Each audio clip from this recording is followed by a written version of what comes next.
嗨，大家好，我是老吴前 GT， 我是老大。大家刚看到我们的那支影片吗？就是我们开箱这个独臂式 3D 猎鹰机的影片哦。KP3 Pro S1， 对，它的名字很长。KP3 S Pro S1 做的。对。那这个呢，是我们再一次跟希特合作，帮他们测试开箱的 3D 猎鹰机。大家可以看到这个，我们开这台主要是因为我们之前没有玩过单臂式。对，看到这个造型，大家应该可以想象得到一台非常经典的 3D 猎鹰机。就是 Prusa Mini Plus， 这个年代已经有 Plus 了。对，那我们去比较来讲的话，如果我们今天想要去比较独臂式的 3D 猎鹰机，它一定会有一个特点，就是它比较小台。对，因为如果太大台，基本上都会做成龙门式的，或者是 Quartz 式，这样不够稳定。对，但是比起这两台，还有一台大家可能家里面可能会有，就是 Snapmaker 的 A150。对。我记得以前我在展览上看到的时候，它还是独臂的。那我们现在讲一下这一台可能会有的一些特色吧。首先，它的猎鹰面积是20乘20乘20公分。对，所以其实它以小台来讲，它其实就算蛮大台的。它比 Prusa Mini 大了2公分左右。对，但它也比 Prusa 小一点点而已。Prusa 是21乘25乘25。对。好。那我们再去比它的其他的一些参数的话呢，其实会看到是这个它的这个轨道用的是线性滑轨。对。这种东西什么地方会看到？那个我们用光挂猎鹰机的时候，对，他就特别跟你讲说，他们用的是线性滑轨，因为线性滑轨很稳定。然后一般来讲，雷射切割机也会用线性滑轨，成本比较高。对。那它这边用的话，它就是3个轴都是用线性滑轨，它总共用4条。我们比较常见的那种，通常是用光轴。对，光轴是一种比较常见的。对。那再来是它用到的这种机械结构，譬如说我个人蛮喜欢的一种设置，就是这种限位开关。就是它会有很清脆的声音，但是现在的比较少用这种开关，主要是因为这种开关它安装上很麻烦，然后再是使用上它寿命也比较少，然后它的功能也只有限位。然后现在大部分是用那种静音式的马达驱动器，然后可以搭配那种无限位开关式的归零。对，所以以 Prusa 或 Prusa Mini 来讲，其实已经看不到这个东西了。对。那这个的话，它的好处就是，当你这个东西坏了，你只要换这个就好了。对，但如果是那种主板上的驱动器的那种的话，通常就是要换的话，要么是换驱动器，如果是焊上去的话，就整块主板换掉。没错。再者是我们看到它像这样的设计的时候呢，它用到的是近端近料，然后它这边也有断电讯的功能，断料讯的功能。对，然后这边有个刚才看到这个料进去之后就有闪这个蓝光，然后这边可以侦测你的料的情况，跟断电讯。对，这是相对常见的功能。对，但它有一个很明显的大缺点，就是下面那个黄色的手转灯。对，它这个的话，它就是要用到手动调频。对，那以手动调频来讲，我个人觉得它的技术门槛就会高一点点。比起尤其是我们现在已经非常依赖自动调频的情况下，我们其实相对来讲，手动调频的时间跟几率也变得很少。手动调频应该大家在很多比较古早味的机器上面有看过，例如是很古早的 Prusa 就是用到这种手动调频。它的调整方式就是有一个大螺母，然后你要在可能4个角4个点放一张白纸，对，然后点一下，然后拉，很试那个感受那个摩擦力。对，这是它比较明显的缺点。还有一点我觉得蛮可爱的，就它用到的是这个 Z 的这个高度的开关是用到这个螺丝去调整，它上面对应的就是这边有一个限位开关。对啊，所以它就是用这个高度去调整它那个 Z 的手承校正的高度。对，所以简单来说就是它的材料用的不错，然后也有一些 sensor 也用的不错，但是在一些我自己觉得比较基础应该要有的功能上，它反而缺少。对，但也可以说这些东西让你的调整你都知道自己在干嘛，所以它可能算一种科普类的一种机器吧。对，你永远都知道你现在这一步在做什么。再来可能就是价格吧，它主打价格在万元内，所以它可能就是吃掉这些功能，然后让价格降下来这样。对，然后保有一些他觉得比较需要的，像是断料。其实万元内的话，它的价格比起 Prusa Mini Plus 就不贵，因为 Prusa 的话一台要大概470。对，然后看人，有些人很喜欢买超级便宜的机器，5、6千的。对，那比起来的话，它又稍微比较贵。对，但是它虽然说比起这些机器贵，但它其实它组装好的情况。对啊。它刚收来的时候，它的组装大概已经完成了将近50%吧。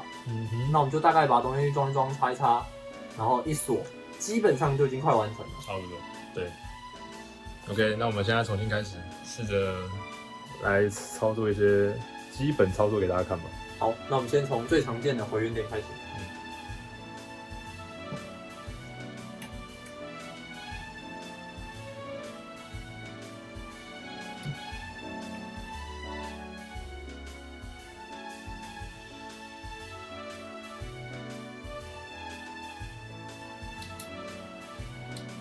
OK， 好，回到原点之后呢，我们要放线材进去嘛，因为这边线材还没进去，定时会亮灯。那我们加热喷头。对，我们先把喷头加热，所以我们点开这个功能，那我温度先加到大概210度，这大概就是 POA 的温度。那热传温度就先加，大概在60度左右。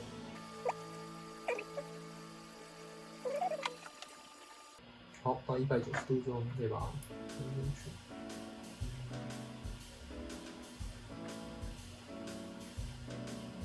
我想到它另外一个缺点，它没有料槽架的。它有附这个原因，哦，它它有附一个转盘给你。那我们用的这个是 Fuja 的那个 MMU 附的。对。但其实可以做一个锁点的锁在它那个单臂上，然后直接挂在那边。让它单臂还是可以的。可能也会。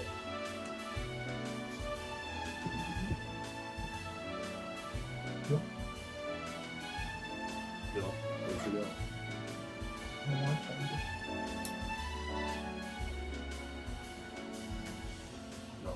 再来一下，没事。我练过。让我动一下。OK， 然后什么动物不怕水，不怕高温的？什么？死掉的猪。好，那我们开始猎鹰吧。那我们猎鹰的话，我们先从这个最常见、具有灵魂的编辑开始。好，开始吧，确定。好，然后就开始了。